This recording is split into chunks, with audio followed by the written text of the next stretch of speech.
Qué hermoso es este privilegio que tenemos en esta mañana de poder ser portadores de su palabra. Damos gracias a Dios por ello y también deseo que la paz de Jesucristo pueda estar en esta mañana en cada uno de sus corazones. Quiero ir a la palabra de inmediato ya que el tiempo que tenemos es bastante breve. Está en Juan, en el capítulo 11 y vamos a tomar como punto de referencia el versículo 21. Y dice así en el nombre de nuestro Señor Jesucristo. Y Marta dijo a Jesús: Señor, si tú hubieses estado aquí, mi hermano no habría muerto.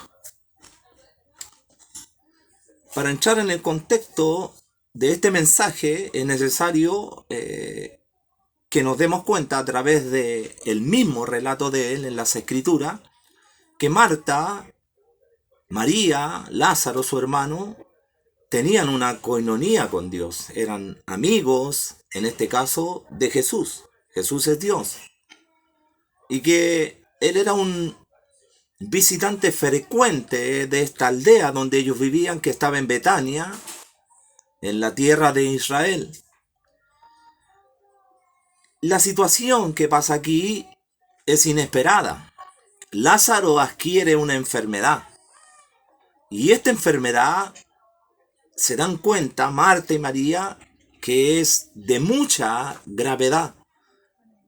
Por ende, ellas entienden que el amigo de ellas, Jesús, según hasta ese momento el profeta, que ha hecho milagros en Israel, puede venir hasta su hogar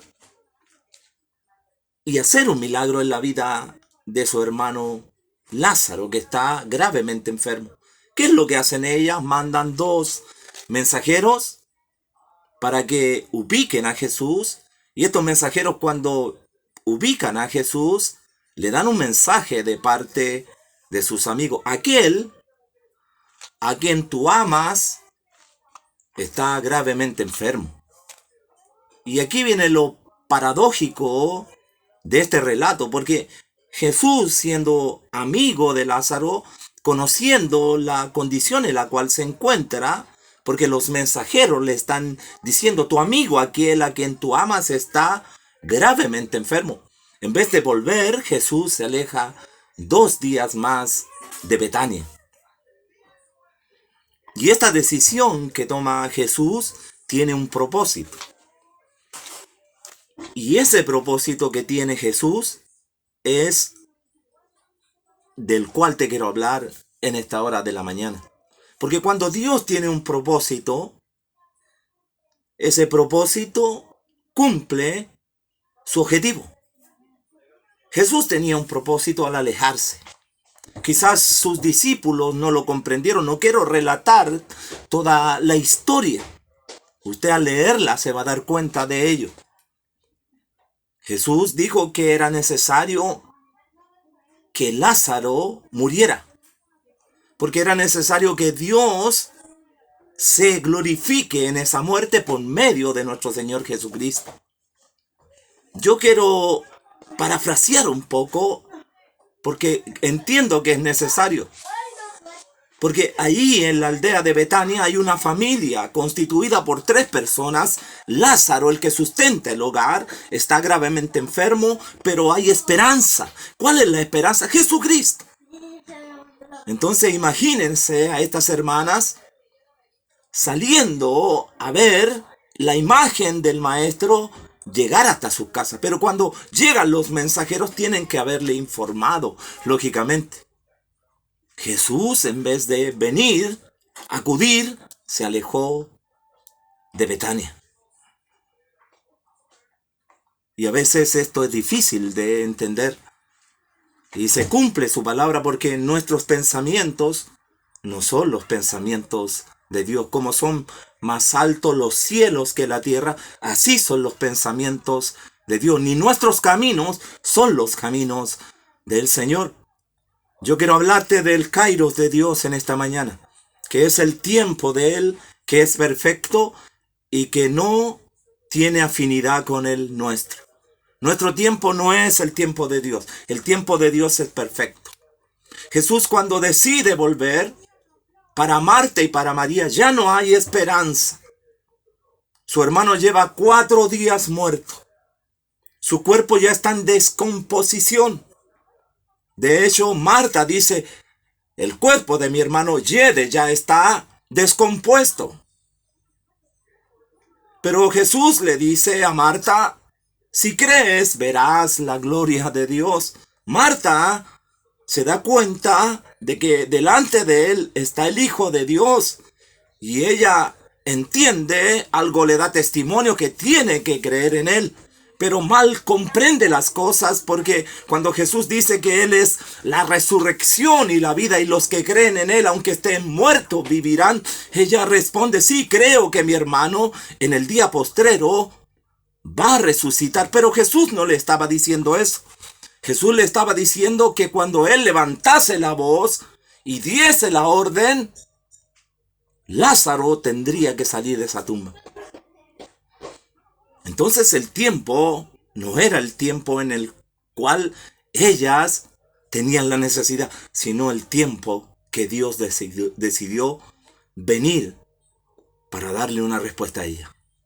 Sé que estamos viviendo tiempos complejos, difíciles, que tienen angustiado, y más que angustiado, quizás yendo en merma de la fe de muchos de nuestros hermanos en la fe. Muchos están viviendo aflicción, y están viviendo aflicción con argumentos, porque esta enfermedad ha entrado a sus hogares. Esta pandemia, este virus ha entrado en sus organismos y están viviendo consecuencias. Vivimos la consecuencia catastrófica del fallecimiento de nuestro obispo. Pero Dios tenía un propósito, y yo respeto los propósitos de Dios y creo que Él no se equivoca. Él es Dios. Dios tiene un propósito. Y yo quiero ser obediente a su palabra, y esta palabra ha estado dando vueltas en mi mente y tratando de entender de que mi tiempo no es el tiempo de Dios. Quizás voy a citar la Escritura y voy a acudir a ella, y quizás voy a tratar de aplicar con toda la fuerza de mi corazón la fe, extender mi mano, levantarla hacia el este, oeste, norte, sur, para tratar de detener este mal. Pero quizás no es la voluntad de Dios. Quizás todavía no entendemos el propósito que Él tiene, o lo estamos vislumbrando en el espíritu.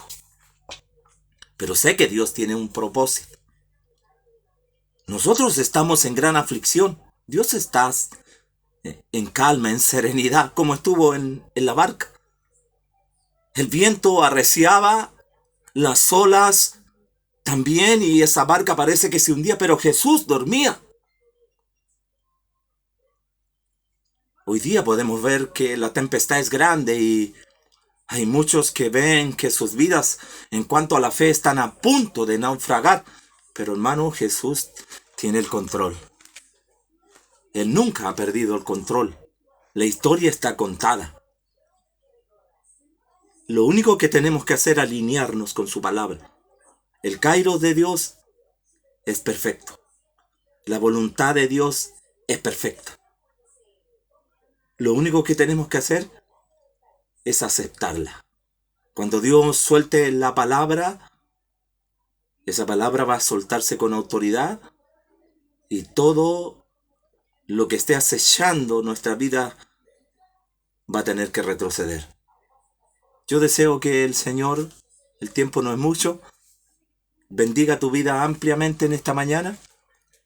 Ya el primer mensaje que recibimos habló de la confianza, de la fe. Nuevamente el Señor quiere tocar esa misma área, porque tenemos que reforzar, redoblar más que nunca nuestra confianza en Dios en estos tiempos posteriores. Cristo viene, hermano, y cuando Él venga, ¿hallará fe en la tierra? Necesitamos en este tiempo que se levanten hombres de fe y tengan confianza de que Él no nos dejará ni nos desamparará. Él lo prometió. por medio de su palabra, y Él no es hombre para mentir. Él estará con nosotros hasta la consumación de los tiempos. Que el Señor les bendiga.